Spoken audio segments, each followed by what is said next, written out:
நான் அந்த தம்பிகளுக்கு நான் வேலூரில் ஒரு பேட்டி கொடுத்தேன். அப்போ சொன்னேன், தம்பி விஜய் நீங்கள் கூரை போட்டு என்னமே நிகழ்ச்சிகளை நடத்துங்க. நான் சொன்னதுனால தான் செஞ்சார்னு இல்லை, ஆனால் அதுக்கு அடுத்த நிகழ்ச்சியிலேருந்து அவங்க தம்பிங்களை வெயிலில் காய வைக்காமல் நல்ல கொட்டகை போட்டு நடத்துனாங்க. சரி, அவங்கெல்லாம் மயக்கம் அடையாமல் உயிரிழப்பு இல்லாமல் இருப்பாங்க அப்படின்ற ஒரு நிம்மதி நமக்கு வந்தது. திருப்பியும் பின்னால் போய் ஆக்சிடெண்ட் ஆகிறது நல்லதில்லை. முதல்ல அதை கட்டுப்படுத்த வேண்டும் என்று நான் கேட்டுக்கொள்கிறேன். முதல்ல தமிழ்நாட்டில் ஆட்சிக்கு வந்தால் நம்ம எப்படி கட்டுப்படுத்துவோம்னு இருக்கட்டும், நம்ம கூட்டத்தை எப்படி கட்டுப்படுத்துவோம், நமக்கு பின்னால் வர தொண்டர்களை எப்படி கட்டுப்படுத்துவோம் தம்பி விஜய் அதை முதலில் முயற்சி செய்து ஒரு முன்னுதாரணமாக இருக்க வேண்டும் என்பது எனது கருத்து.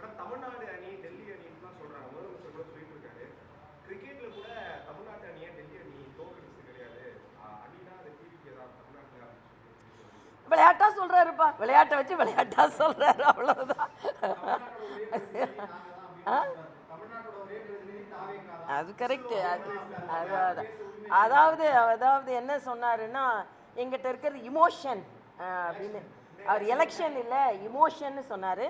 ஆனால் தமிழ்நாடு நிச்சயமாக ப்ரொமோஷன் அடையணும்னா என்டிஏ வரணும். அப்போ தான் ஏன்னா நாங்கள் பல இடங்களில் ஆட்சி ப்ரமோஷன் செஞ்சு காமிச்சிருக்கோம். சும்மா இது இமோஷன் எலெக்ஷன்லாம் கிடையாது.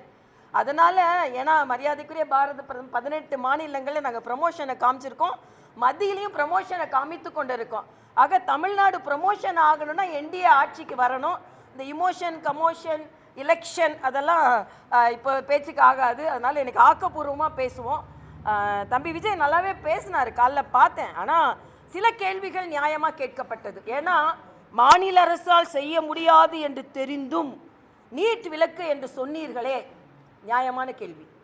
அதே மாதிரி 100 ரூபாய் பெண்களுக்கு மானியம் கொடுக்குறீங்களே, கேஸில் கொடுக்குறேன்னீங்களே, நியாயமான கேள்வி. 4000 ரூபாய்க்கு மேலே கரும்புக்கு கூடுதல் விலை கொடுக்குறேன்னு சொன்னீங்களே, நியாயமான கேள்வி. ஆக இந்த நியாயமான கேள்வியை மட்டும் தமிழக மக்கள் எடுத்துக்கொண்டு இந்த டெல்லி அணி சென்னை அணின்னு விளையாட்டா சொல்கிறதெல்லாம் விளையாட்டா விட்டுருங்க அப்படின்றதான் எனது கருத்து.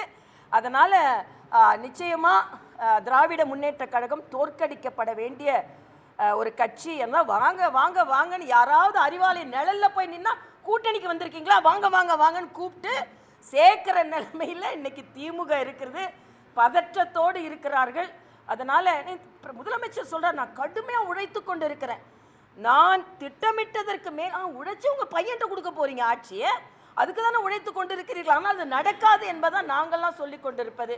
மக்களுக்கான ஆட்சி, தேசிய ஜனநாயக கூட்டணி ஆட்சி. அதிமுக முதலமைச்சர் அண்ணன் எடப்பாடியார் அவர்கள் அதை தெளிவாக தேசிய ஜனநாயக கூட்டணி சொல்லிவிட்டது. அதனால் தேசிய ஜனநாயக கூட்டணி வெற்றி பெறும் என்பதை நான் இந்த ஹோலி பண்டிகையில் வண்ணமயமான இந்த விழாவில் எண்ணமயத்தோடு சொல்கிறேன். 2.73 கோடிக்கும் அதிகமான மக்களின் உள்ளங்களை வென்ற தந்தி டிவியின் டிஜிட்டல் தளங்கள்.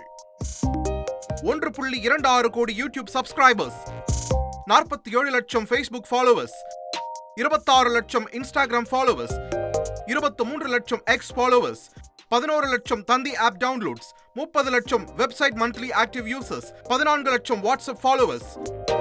அசுரபலம் கொண்ட எங்கள் டிஜிட்டல் கரங்களில் உங்கள் விளம்பரங்களை சேர்க்க வாட்ஸ்அப் பண்ணுங்க 8939883778. Email advt@dttv.in.